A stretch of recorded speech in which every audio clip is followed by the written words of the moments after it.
ಬನ್ನಿ ಫ್ರೆಂಡ್ಸ್, ಒಳ್ಳೆ ಒಂದು ಲೆಮನ್ ರೈಸ್ ಜೊತೆಗೆ ಬೀಟ್ರೂಟ್ ಪಲ್ಯ ರೆಡಿ ಆಗಿದೆ. ಎರಡು ಒಟ್ಟಿಗೆ ಮಾಡಿದ್ದೀನಿ. ಒಟ್ಟಿಗೆ ಮಾಡಿದ್ದೀನಿ ನೋಡಿ. ಬೀಟ್ರೂಟ್ ಪಲ್ಯ ರೆಡಿ ಮತ್ತು ಲೆಮನ್ ರೈಸು ರೆಡಿ ನೋಡಿ. ಎಷ್ಟು ಕಲರ್ಫುಲ್ಲಾಗಿ ಎಷ್ಟು ಚೆನ್ನಾಗಿದೆ ನೋಡ್ತಾ ಇದ್ದೀರಾ ನೀವೇ. ಎರಡು ಒಟ್ಟಿಗೆ ಮಾಡಿದ್ದೀನಿ ನೋಡಿ. ಇದು ಲೆಮನ್ ರೈಸು ಬಂದು ನೋಡಿ. ಇದು ಲೆಮನ್ ರೈಸ್ ರೆಡಿ ಆಗಿದೆ.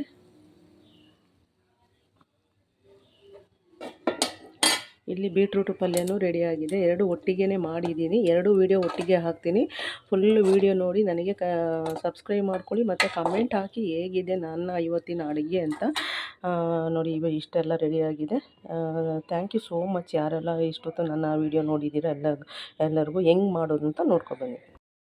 ಹಾಯ್ ಫ್ರೆಂಡ್ಸ್, ಎಲ್ಲ ಹೇಗಿದ್ದೀರಾ? ನಾನು ನೋಡಿ ಇವಾಗ ಒಂದು ಹುಷಾರಿಲ್ಲ, ಅದಕ್ಕೆ ಸಿಂಪಲ್ ಅದೊಂದು ಲೆಮನ್ ರೈಸ್ ಮತ್ತು ಬೀಟ್ರೂಟ್ ಪಲ್ಯ ಎರಡನ್ನೂ ಒಟ್ಟಿಗೆ ಮಾಡ್ತಾಯಿದ್ದೀನಿ. ಇವಾಗ ಲೆಮನ್ ರೈಸ್ ತೋರಿಸ್ತಾ ಇದ್ದೀನಿ. ಫಸ್ಟೇ ಬಾಣಲಿ ಇಟ್ಟು ಎಣ್ಣೆ ಹಾಕಿ, ಆ ಎಣ್ಣೆಗೆ ನೋಡಿ ಸಾಸಿವೆ, ಕಡಲೆಬೇಳೆ ಮತ್ತು ಕಡಲೆಕಾಯಿ ಬೀಜ, ಉದ್ದಿನಬೇಳೆ ಹಾಕಿಲ್ಲ. ಓಕೆನಾ? ಯಾರೆಲ್ಲ ನನ್ನ ಚಾನಲ್ ನೋಡ್ತೀರಾ ಎಲ್ಲರಿಗೂ ಶೇರ್ ಮಾಡಿ, ಸಬ್ಸ್ಕ್ರೈಬ್ ಮಾಡ್ಕೊಳ್ಳಿ. ಮತ್ತು ನೋಡಿ, ಇದಕ್ಕೆ ಸಾಸಿವೆ, ಕಡಲೆಬೇಳೆ, ಕಡಲೆಕಾಯಿ ಬೀಜ ಹಾಕಿ ಫ್ರೈ ಮಾಡ್ಕೊಂಡಿದ್ದೀನಿ. ರೋಸ್ಟ್ ಆಗಿದೆ. ಅದಕ್ಕೇ ನಾನು ಕರಿಬೇವು ಸೊಪ್ಪು, ಈರುಳ್ಳಿ, ಹಸಿಮೆಣಸಿನ್ಕಾಯಿ ಏನು ಹಾಕಲ್ಲ. ಸಿಂಪಲ್ ಅದು ಅಷ್ಟೇ ಟೇಸ್ಟಿಯಾಗಿರುತ್ತೆ. ಓಕೆನಾ? ಹಾಗೆಯೇ ಜೊತೆಗೆ ಬೀಟ್ರೂಟ್ ಪಲ್ಯ ನೋಡಿ. ಇವಾಗ ಬೀಟ್ರೂಟು ಕ್ಯಾರೆಟು ಬೇಯಕ್ಕಿಟ್ಟಿದ್ದೀನಿ. ಯಾಕಂದರೆ ನಾನು ಬೀಟ್ರೂಟು ಕ್ಯಾರೆಟು ಬೇಯಿಸಿ ಮಾಡ್ತೀನಿ, ಎಣ್ಣೆ ಕಮ್ಮಿ ಹಿಡಿಯುತ್ತೆ.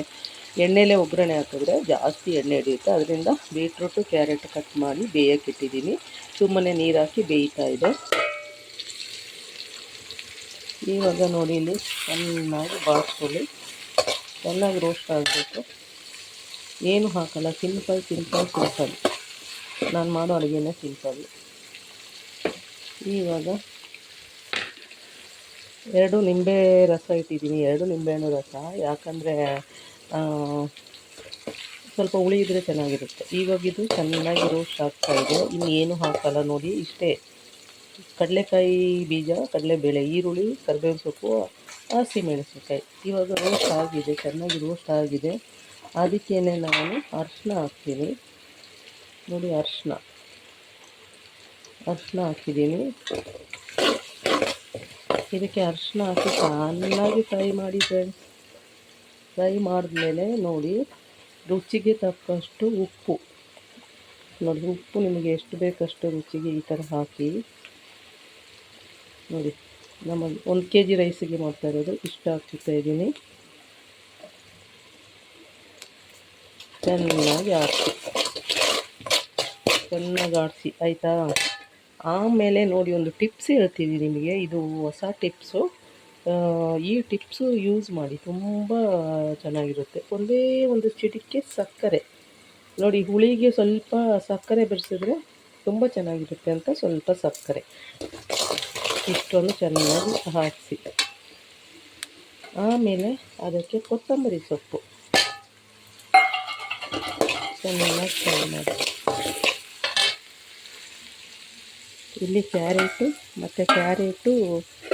ಬೀಟ್ರೂಟು ಚೆನ್ನಾಗಿ ಬೆಂದಿದೆ. ಇದು ಸ್ವಲ್ಪ ಬೆಂದಾದ್ಮೇಲೆ ಅದಕ್ಕೆ ಒಗ್ಗರಣೆ ಹಾಕೋದು ಹೆಂಗೆ ಅಂತ ತೋರಿಸ್ತೀನಿ.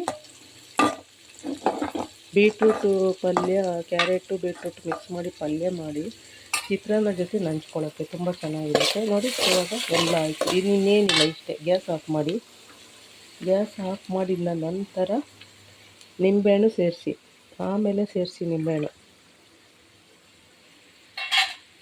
ನೋಡಿ. ಆಮೇಲೆ ಸೇರಿಸಿ. ಇವಾಗ ಗೊಜ್ಜು ರೆಡಿ ಆಯಿತು. ಇನ್ನೇನಿದೆ, ರೈಸ್ ಹಾಕಿ ಮಿಕ್ಸ್ ಮಾಡೋದು. ರೈಸ್ ಹಾಕಿ ಮಿಕ್ಸ್ ಮಾಡೋದು. ಆಲ್ರೆಡಿ ನಾನು ರೈಸ್ ಮಾಡಿಟ್ಟಿದ್ದೆ.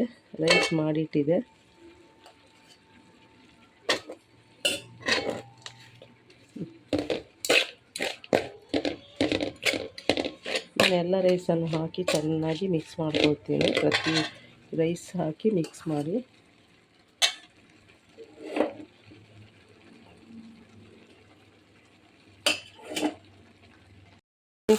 ಸಿಂಪಲ್ ಆದ ಲೆಮನ್ ರೈಸ್ ರೆಡಿ ಆಯಿತು. ಅದ್ರ ಜೊತೆ ಬೀಟ್ರೂಟ್ ಪಲ್ಯ ಅಂದರೆ ಬಾಣಲಿಯಲ್ಲಿ ಎಣ್ಣೆ, ಸಾಸಿವೆ, ಕರಿಬೇವಿನ ಸೊಪ್ಪು, ಈರುಳ್ಳಿ ಹಾಕಿ ಚೆನ್ನಾಗಿ ಫ್ರೈ ಮಾಡ್ಕೊಂಡಿದ್ದೀನಿ ನೋಡಿ. ಈ ಕಡೆ ಬೀಟ್ರೂಟು ಕ್ಯಾರೆಟ್ ಎರಡು ಬೇಯಿಸ್ಕೊಂಡಿದ್ದೀನಿ. ಈ ಕಡೆ ಫ್ರೈ ಆಗ್ತಾಯಿದೆ. ಬರೀ ಈ ಹಸಿಮೆಣಸಿನ್ಕಾಯಿ ಹಾಕಲ್ಲ, ಗ್ಯಾಸ್ಟ್ರಿಕ್ಕು ಅದು ತುಂಬ ಟೇಸ್ಟ್ ಕೊಡುತ್ತೆ, ಆದರೆ ಮೈಗೆ ಒಳ್ಳೆಯದಲ್ಲ ಅಂತ ಹಸಿಮೆಣಸಿನ್ಕಾಯಿ ಹಾಕಲ್ಲ. ಕರಿಬೇವಿನ ಸೊಪ್ಪು, ಈರುಳ್ಳಿ, ಸಾಸಿವೆ, ಅದರ ಜೊತೆಗೆ ನಾನು ಒಣಮೆಣಸಿನಕಾಯಿದು ಸ್ವಲ್ಪ ಪುಡಿ ಹಾಕ್ತೀನಿ. ಅದು ನಾನೇ ಮನೇಲಿ ಪುಡಿ ಮಾಡಿದ್ದೆ. ಅದನ್ನು ಸ್ವಲ್ಪ ಫ್ರೈ ಮಾಡ್ಕೊಳ್ಳಿ. ಇದು ಸಿಂಪಲ್ ಬೀಟ್ರೂಟ್ ಪಲ್ಯ. ನೀವು ಫಸ್ಟೇ ಬೇಯಿಸಿಟ್ಕೊಂಡ್ರೆ 5 ನಿಮಿಷಕ್ಕಾಗುತ್ತೆ. ಇವಾಗ ನೋಡಿ, ಇದು ಬೇಯಿಸಿಟ್ಟಿದಂಥ ಬೀಟ್ರೂಟು ಕ್ಯಾರೆಟು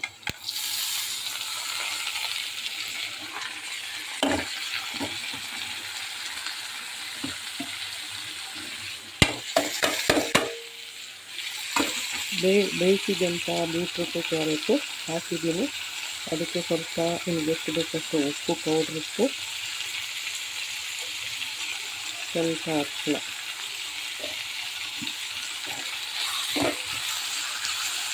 ಇದನ್ನು ಚೆನ್ನಾಗಿ ಫ್ರೈ ಮಾಡ್ಕೊಳ್ಳಿ. ಉಪ್ಪು, ಅರಿಶಿನ ಹಾಕಿ ಬೆಂದ ಕ್ಯಾರೆಟು ಬೀಟ್ರೂಟನ್ನು ಹಾಕಿ ಈರುಳ್ಳಿ ಜೊತೆ ಚೆನ್ನಾಗಿ ಫ್ರೈ ಮಾಡಿ. ಇದು ತುಂಬ ಸಿಂಪಲ್, ಬೇಗ ಆಗುತ್ತೆ. ಲೆಮನ್ ರೈಸಿಗೆ ನೆಂಚ್ಕೊಳ್ಳೋಕೆ. ಇವತ್ತು ನಾನು ತಿನ್ನಲ್ಲ ಅದೆಲ್ಲ, ಯಾಕಂದರೆ ನನಗೆ ಹುಷಾರಿಲ್ಲ. ಮನೇಲಿರೋರಿಗೆ ಮಾಡ್ತಾಯಿದ್ದೀನಿ. ಅವ್ರಿಗೆ ನಿಮಗೆ ಬೇಕಾಗುತ್ತೆ ಎಷ್ಟು ಕಲರ್ಫುಲ್ಲಾಗಿ ಎರಡು ಮಿಕ್ಸ್ ಮಾಡಿ ಪಲ್ಯ. ಅದು ಫಸ್ಟೇ ಬೆಂದಿರುತ್ತಲ್ವ, 5 ನಿಮಿಷಕ್ಕಾಗುತ್ತೆ. ಇವಾಗ ಕೊನೆಯಲ್ಲಿ ಇವಾಗ ನೋಡಿ ತೆಂಗಿನಕಾಯಿ ತುರಿದು ಹಾಕ್ತೀನಿ ನೋಡಿ. ಆಮೇಲೆ ಚೆನ್ನಾಗಿ ಮಿಕ್ಸ್ ಮಾಡಿ. ಕಾಯಿ ತುರಿ ಹಾಕಿದ್ರೂ ಟೇಸ್ಟು ಪಲ್ಯಕ್ಕೆ. ಯಾರೆಲ್ಲ ನನ್ನ ಚಾನಲ್ ನೋಡ್ತಾ ಇದ್ದೀರಾ, ಸಬ್ಸ್ಕ್ರೈಬ್ ಮಾಡ್ಕೊಳ್ಳಿ, ಶೇರ್ ಮಾಡಿ, ಮತ್ತು ಸ್ಕಿಪ್ ಮಾಡಬೇಡಿ. ಫುಲ್ ವೀಡಿಯೋ ಸ್ಟಾರ್ಟಿಂಗಿಂದ ಎಂಡ್ವರೆಗೆ ನೋಡಿದ್ರೆ ನಿಮಗೆ ಗೊತ್ತಾಗುತ್ತೆ. ಪ್ರತಿಯೊಂದು ಅರ್ಧ ಸ್ಕಿಪ್ ಮಾಡಿ ನೋಡಬೇಡಿ, ನಮಗೆ ಅದು ಪ್ರಯೋಜನ ಇಲ್ಲ. ನೀವು ನೋಡಿನೇ ವೇಸ್ಟೆ.